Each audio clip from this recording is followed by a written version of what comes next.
Check one. Why don't okay, so I'm not okay. So Jackson Lanzing, right That's here, me, gentleman yeah. writer. Mr. Collin Kelly, right here. That's me as well. Jack and And I are writing partners. Eamon Winkle. Eamon Winkle. Though I love Eamon. I love Eamon. Eamon Winkle has come from Eamon has come from the planet Winkle to destroy us all. But Eamon is just a really nice guy. Yeah. Welcome, guys. Love the book. The book is Principles of Necromancy here for fine folks from Magma Comics here. Crazy. Thank you. That's kind of how the pitch started too.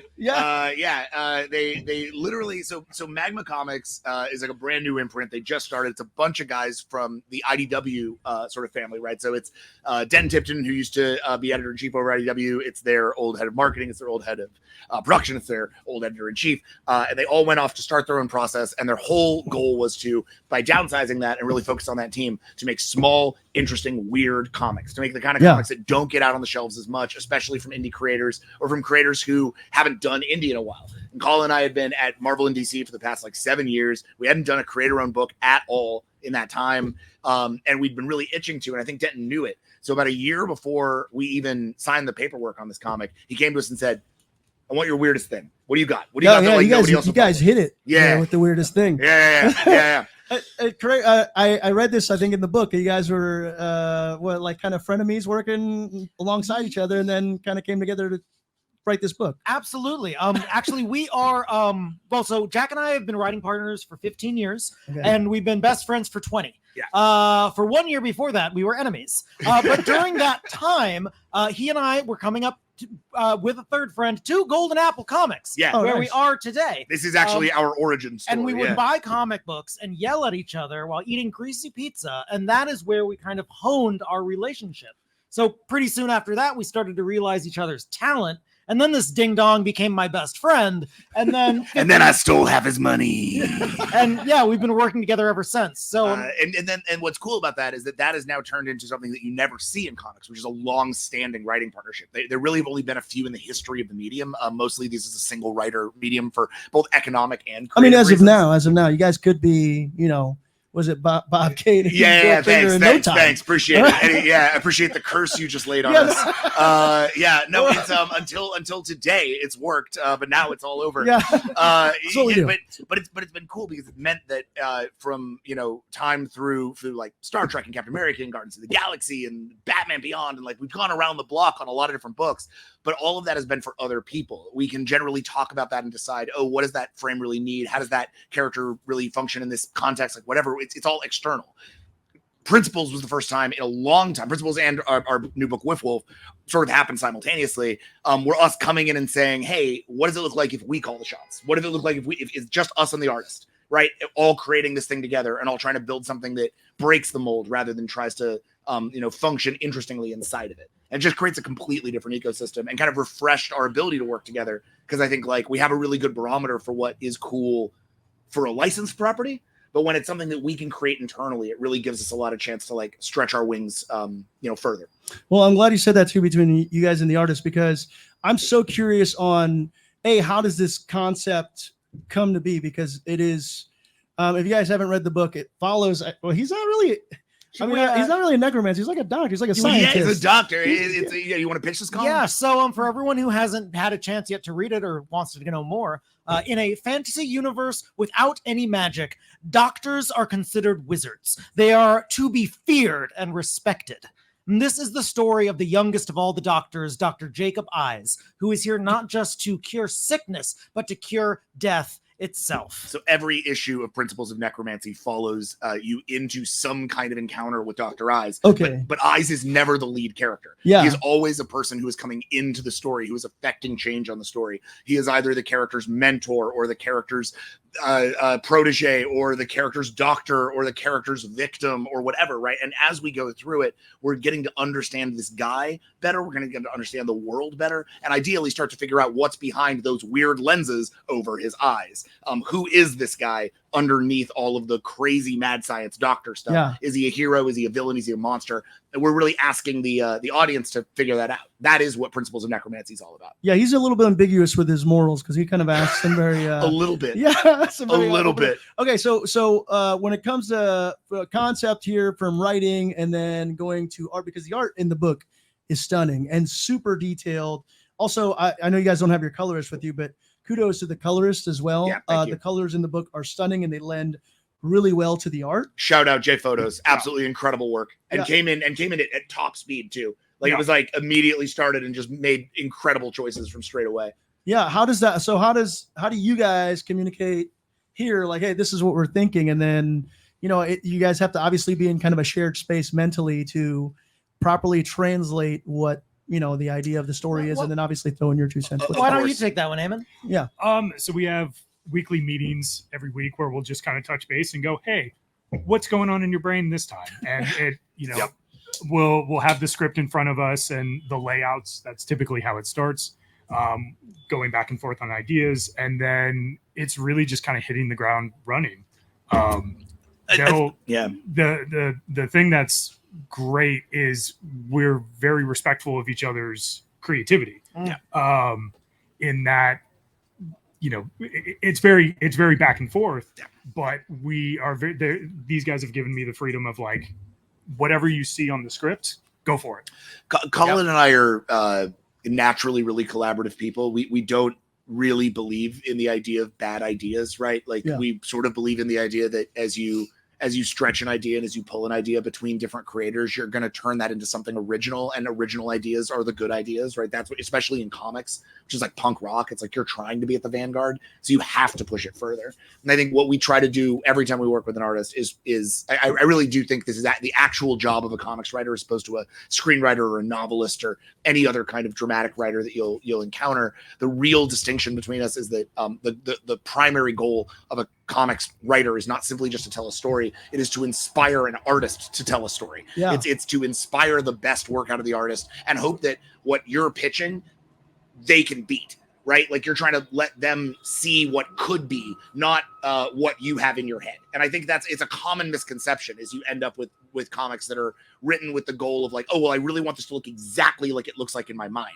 And I think the more that you can let go of that and understand that it actually has to look like what the artist sees in their mind, and that your job was to inspire that engine, the more that you are doing, I think, the job the way it was in a lot of ways designed to be done. That's how Stan Lee started this whole thing, right? Like for all of the controversy about the Jack Kirby and Steve Ditko at all, like when Stan Lee came in to write comics, what he was doing was he was putting together a little document and sending it to these artists and saying, it's this really cool comic where this happens and this happens and this happens and then this guy fights and then this guy has a tragic moment. And that's what he would say. And then Jack Kirby would figure out a story, right? That's about what we do for you, right? That's basically what we do. Yeah. That's still what we do. With that same energy. Yeah. That's right. We're just basically shouting. No, yes. Yeah, okay. So you have that nightmare fueled imagination because when you see Dr. High's true form here, very original. And like, I don't want to say he's a villain or whatever, but whatever he is, I don't know. He's a villain. I have a lot of questions about it because he also kind of clearly is making people question. So kind of the theme that I got from the book, and tell me if I'm wrong, right? Is he's kind of it's a bit of a almost cautionary tale based on like, so I'm not going to spoil anything, but it kind of introduces you to a group of soldiers and they have this like perception of what they think honor is, right? And then he kind of makes them question that, and obviously like it turns, like I said, into a cautionary tale and it kind of a little bit of a sad love story at the end of it. Just like this person being like, you genuinely get what we're throwing down. It made me really sad because that's why I'm like, man, like at the end of it all, like all of these things, all this honor and all these like duties that we feel that we have, at the end of the day really is just kind of about the people that we love. Right. And then that's and when shit hits the fan, which it kind of does for one of the characters in here, that's the one thing that's going through his mind. And I mean, I don't know, like, okay, I'm sorry. Look, I'm digressing because I'm kind of gushing over the comic a little bit. This is exactly the kind of conversation we want to have. Let's go. Yeah. But I guess like play on morality, but who's coming up with like, hey, this obviously like this is what this character is going to look like, and he's embodying this sort of thing. Like you're obviously kind of as writers throwing one thing out there, and then you're, I guess, coming up with like, yeah, he's going to have this demonic arrow kind of claw face. Yeah, go ahead. Oh, I just wanted to say, because yes, everything you just said about the book is absolutely true, but also listeners have to remember that this book is covered in gore and body horror. It is also very much a body horror book. We wrote this to be a horror book, and you just described it as a tragic romance, and, and both things are true. Yeah. Well, that is ideally what every story that Collin and I put out is, right? It's this idea of, is there a dark, is it like a black box theater? If I could take everything else and I could just like stage it with like a couple of people and a chair, is it still emotionally effective? Does it still work? Great. Now I can put back I'm going to spoil the book, kaiju made of human bodies, and then be like, great, like that can be in this book, and that's fine. I think what's interesting about the way that so wait, is that how it was described, by the way? Is like, we want a kaiju made of human bodies. When they first pitched it to me, they were like, by the way, in the first issue, how do you feel about like a kaiju flesh golem? And I was like, I'm on board. Like, you sold me 100%. It was a really exciting thing, because that really is the process. You asked sort of like, oh, who comes up with the like emotional core and who comes up with the horror? I'd say it's a unified process, right? Like, we all come up with a lot because we talk every week, and we'll talk about what this character means and what's inside of him. I think ultimately Collin and I are always going to be more attuned to like how to steer the character journey forward, because that's our job. Like, that really is the thing that we can do, because we're on the vanguard of that. We have to write that script before it ever goes to Eamon. But once it gets to Eamon, right, it's his story. So what we have to do is try to make sure that everything feels like it's been properly aligned to that, so that when we say, and it's Eamon's, that we're not, mal-equipping him with information or with our partnership. We're not committing literary malpractice. Yes, there you go. Unlike Dr.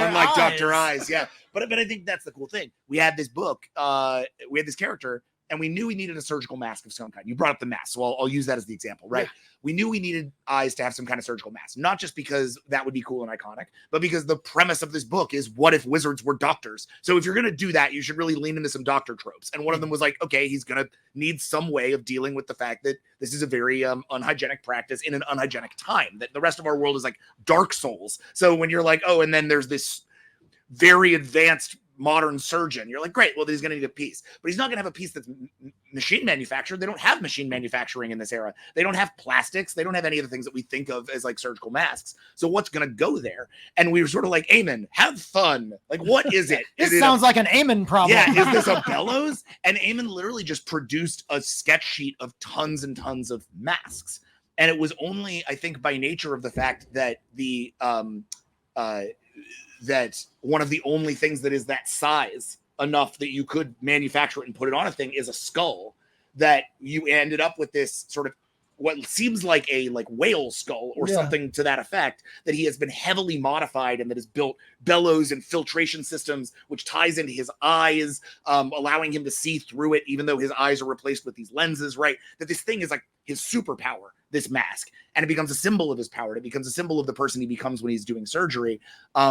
And so we thought, oh, that'd be a really hard thing to like get in one. Eamon got it in one. It was literally your first design, right? You had a sketch sheet of all these designs, and then that was the one that was like, well, it's obviously that one. We did that one, and then we were like, well, let's see like what else we can do. And I did like 12 others, and we liked them, but it was like, yeah, but that first one though. Yeah. And so it was like, we have 12 others in the back pocket if we need them, but that first one just. And so for the audience, what we're going to be asking you the entire time is, obviously, which one of these is his true face, right? The face that he has removed the eyes. Which one of these is his true face? Can you just give us the answer right now? One has not a trivia question. One doesn't. Yeah, you can win That's a steel question for the academics. How many issues are we going to get of Principles of Necromancy? 4 issues to start. Okay. Whether or not it goes beyond that is out to forces well beyond our control. That's market forces. That's the Magma feeling like they can do more with more of the book. Like, you guys feel like you can keep it going. You're like, hey, yeah, we can make it good. So the cool thing about this book is that one of our inspirations structurally for it is Mike Mignola's Hellboy. Right, everybody out there, you love Hellboy. We know Hellboy. Yeah, exactly.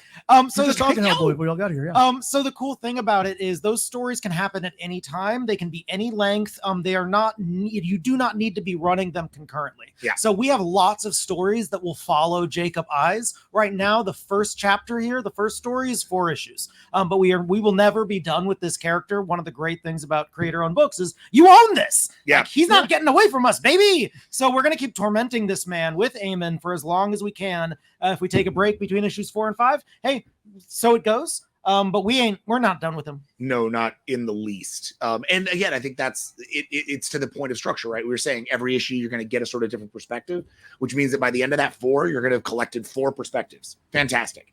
Next time we come back to this, who knows if that's the format?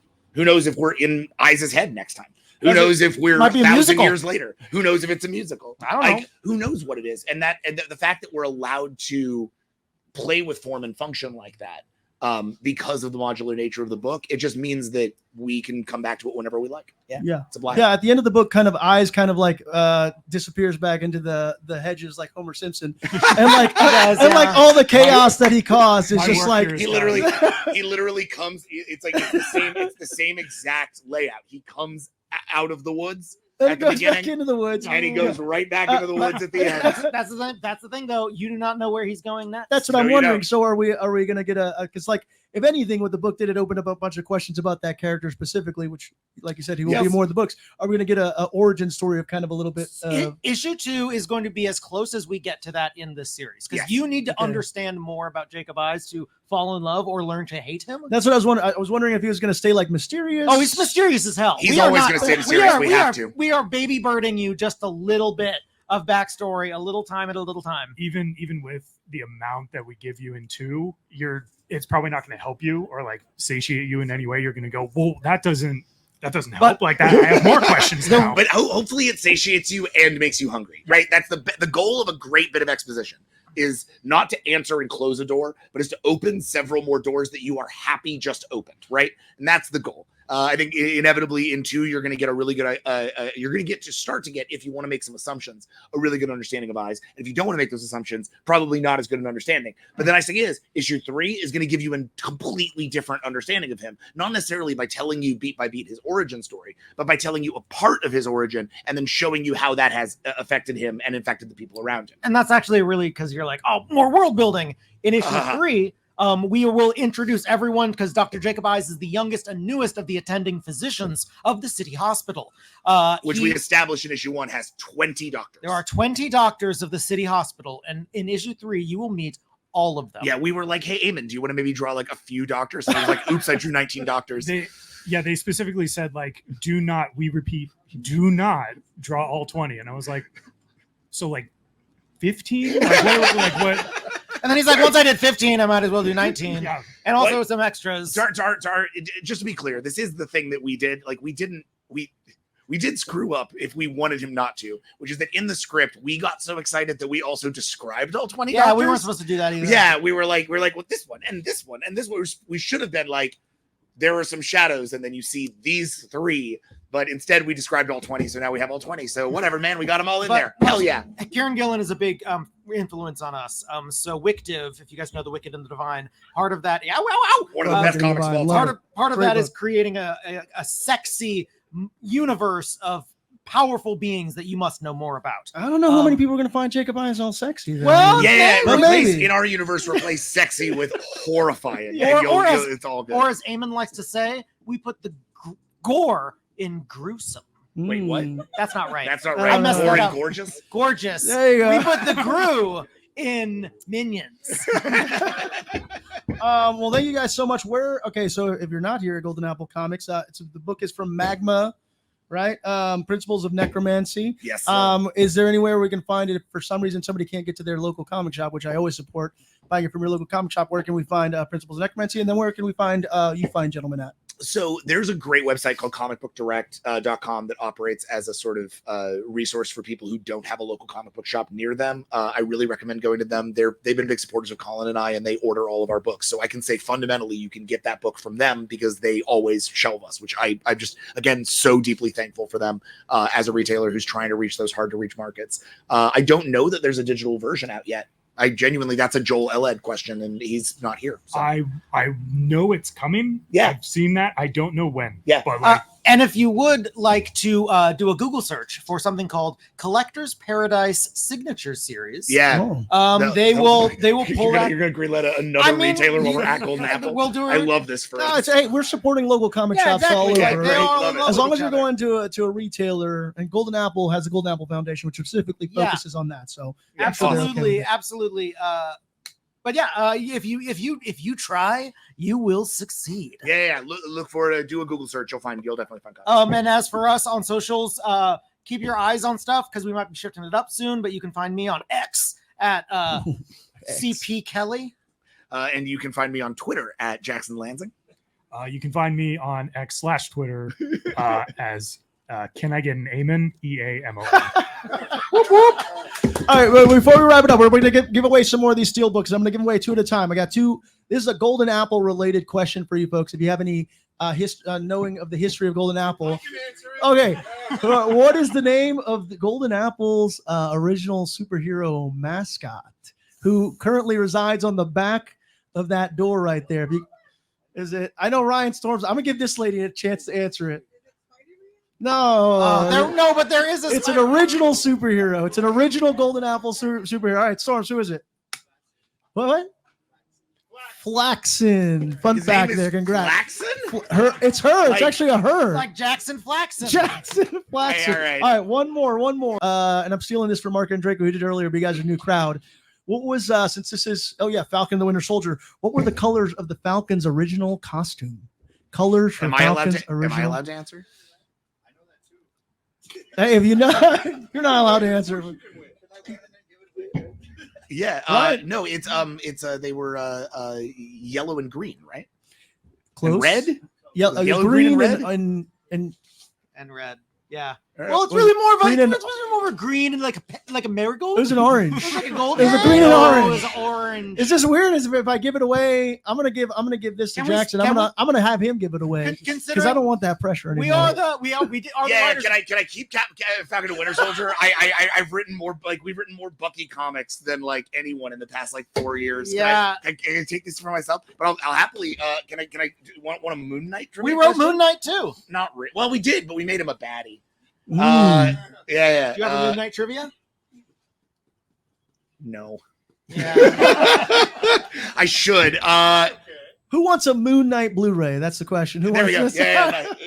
You got presents ready. You have a Principles of Necromancy, so you should have a movie. He did. He bought a Principles of Necromancy. Thank you. Appreciate it. Hey, thank you guys so much for your time. Thank you so much to Golden Apple. Thank you for all of the podcasts in advance or that came before us. And until next time.